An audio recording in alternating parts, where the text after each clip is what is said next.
Hello, guys. So, there's a car coming.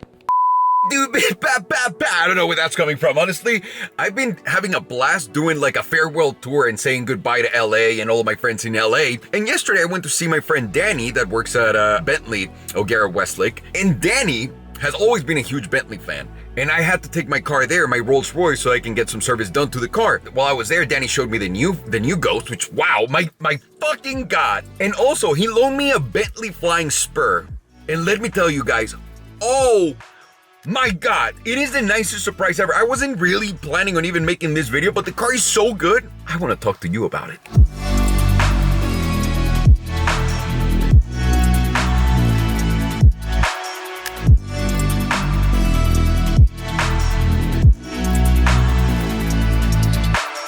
Because this beautiful thing right in front of me is the brand new Bentley Flying Spur. And this is madness. There are so many things I love about the car, but let's start with the most obvious one, the outside. This car finally has presence. The old Bentley Flying Spur was boring. It looked like an old man was bound to be embedded inside of the car.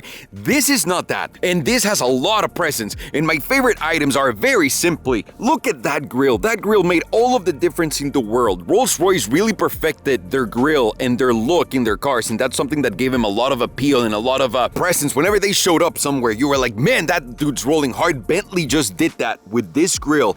They obviously went with a wider grille, and the vertical slants right here, those are like the old school Bentley. So they went a little old school with that, and it absolutely fucking worked. Number two, the headlights. I know most people just treat headlights like headlights and there's nothing special about them. These are just so beautiful, made out of crystal. And it's this one and this one. And when you look at the car coming at you and you're seeing those lights coming, man, it looks just expensive. I feel like I don't want to throw a rock at the car because if I chip it, that shit's gonna put me in jail, baby, for years until I can pay that. The other thing I love about this car is they added 22-inch wheels to this thing. They look incredible. It's the perfect size for the car. I really felt like the cars were getting too big and the wheels were not. This is execution at its finest. Another insane thing that not a lot of people will find value in, but let me tell you, it's fucking hard as shit when it comes into production. This car has an aluminum body. These lines, in order for Bentley to be able to make these lines so aggressive, you guys have no idea how complicated that is. No idea. Those lines are worth just the price of the car. It's gorgeous. And what can you say about the back? The back finally looks right in this car. It doesn't look like you grabbed another car and kind of just stretched it out. This looks right. This looks really, really, really good. And holy shit, it drives even better.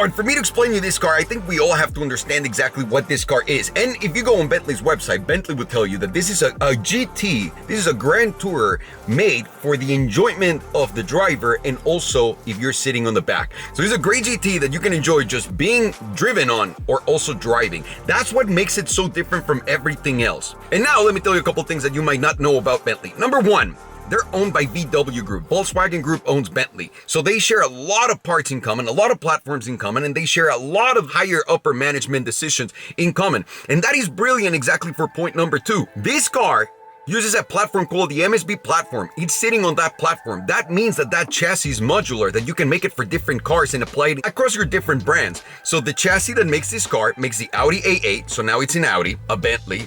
It's also a Porsche in the Panamera.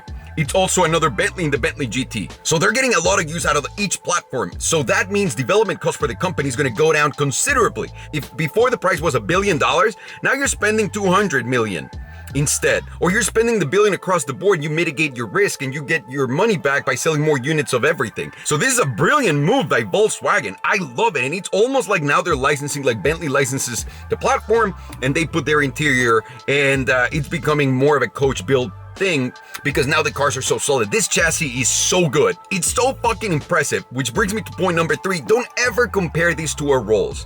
While both are cars, while both are luxury cars, people make the same mistake. So what's better, a Bentley or Rolls Royce? Homie, they're not even in the same page. It's like you wanting to go buy a watch and think, I want to get a watch.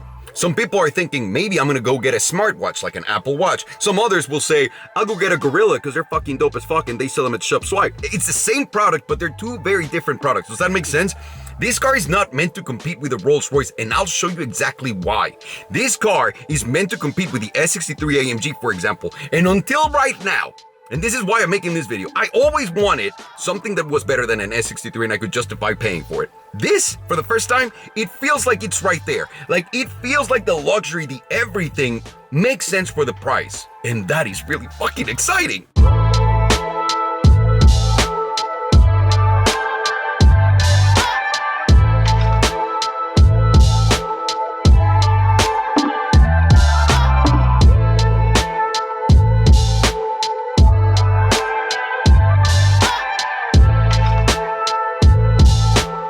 And this is the fastest sedan in the world, and that thing is powered by a massive 6-liter engine, a W12 engine that does 0 to 60 in 3.7 seconds with 635 horsepower. That's so much power out of one W12 engine, and the response is amazing. We'll get to the driving in a second.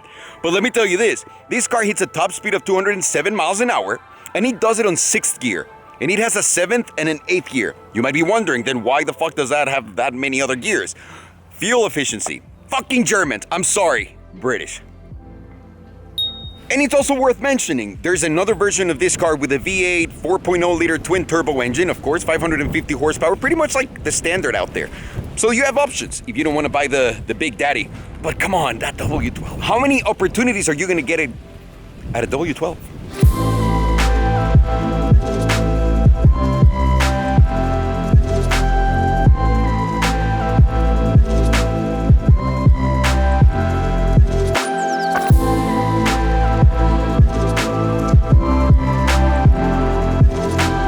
And this is exactly how a fucking Bentley should be.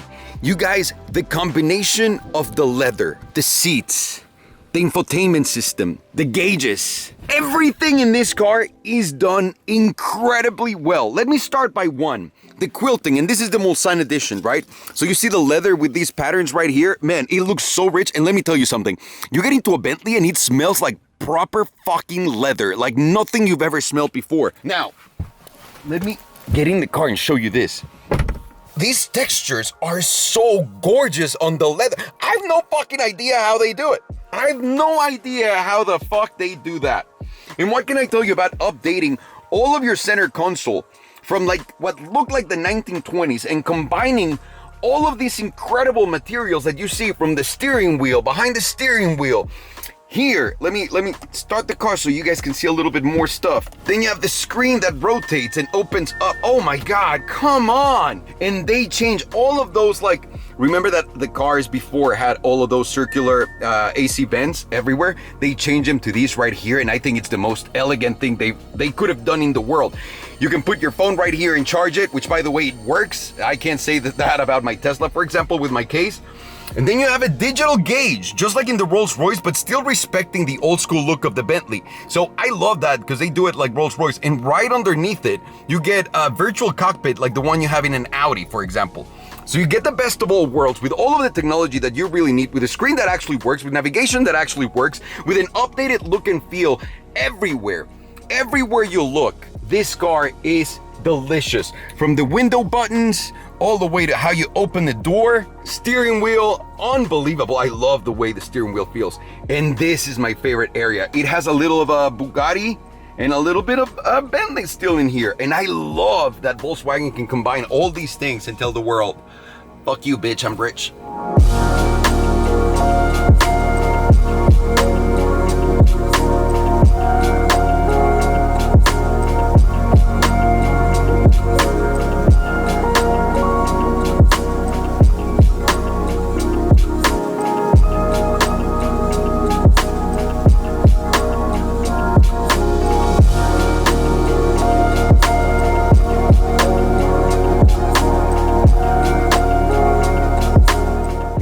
favorite things about this car is how they meshed technology with classiness.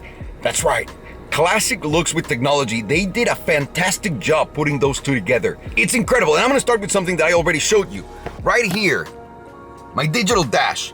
It's insane. That goes completely black and then it comes back on. There's no metal attached anywhere and you have a virtual cockpit on top of it behind it. That means you can see all of your navigation and all your stuff right there. I would put it on right now, but it's gonna give away my address, which is the coolest part of it, like showing the map. But man, this is beautiful and beautifully executed. The next one, the infotainment system. Finally, Bentley caught up with the times. This shit has Apple CarPlay and also Android Play.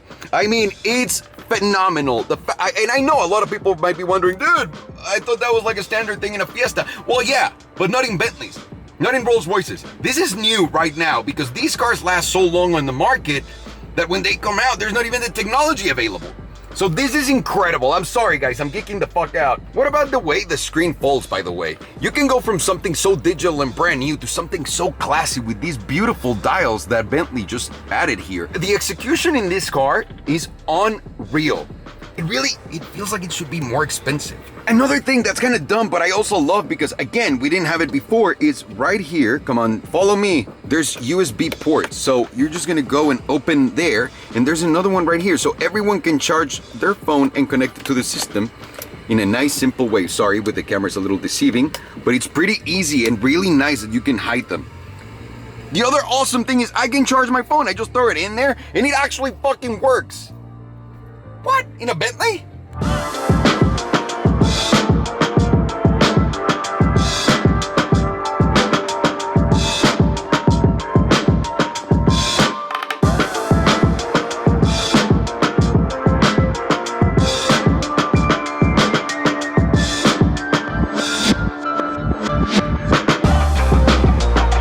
So in some of the cars, you can get a screen right here that you can detach. So if you get that option, you get to have a screen right there. But also, right here, guess what?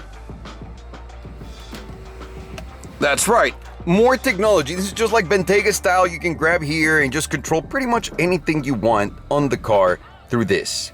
And this is pretty dope. You can do your seat cooling, your blinds, your lighting, your navigation, and even the bee outside can go and hide as soon as you press conceal.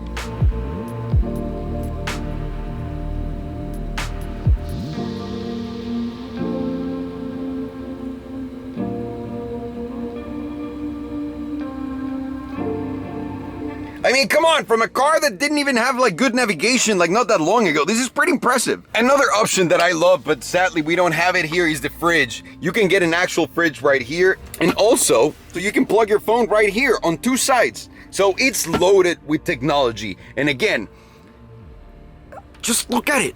It's so fucking beautiful.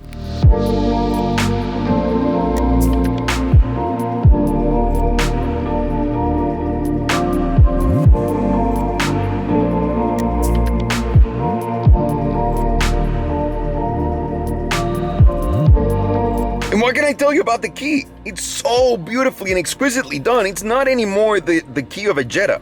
It's actually really, really cool, classy, beautiful. And the buttons, man, they're so cool. There's something really, really expensive about pressing these buttons. I love it. And you can put the key right there so you can do what I'm about to do. Let's go drive this fucking thing and see if it really delivers on everything that they said. And let me tell you something, because I already drove it. Yeah, it does. So let's talk about it.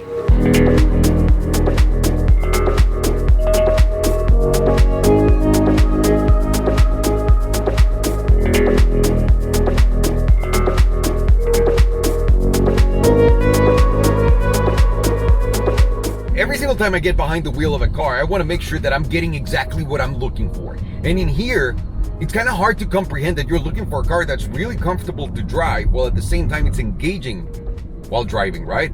Especially when you're talking about a car that has a massive W12 engine on the front. But let me tell you something, W12 in this car is shorter, and it's also way closer to the firewall right here. And the reason why they did that is so that the car can be more balanced.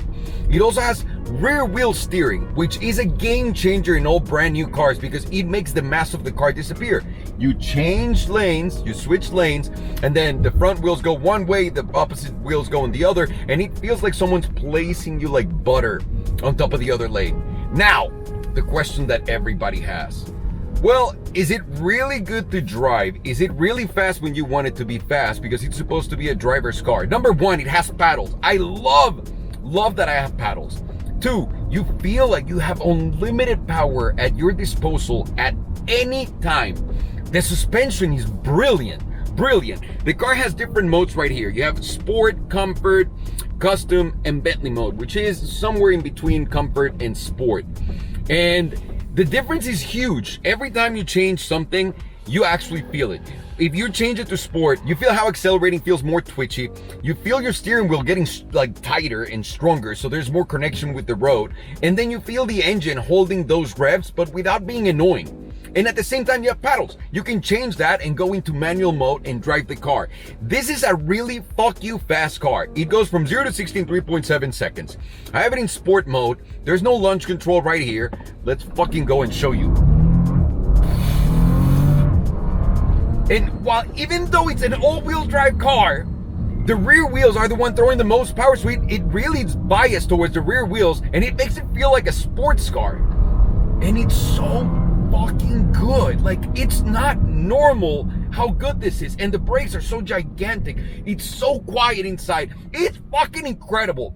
Now, would anybody enjoy being driven in this car? Yes. Would anybody enjoy driving this car? Yes, more than a Rolls. No question about it. The Rolls is just very easy. The Rolls is like a cloud. But also look at the difference in prices. You're talking about this Bentley with a W12 engine costing no more than $250,000. The Rolls Royce, the brand new Ghost, is around $430,000.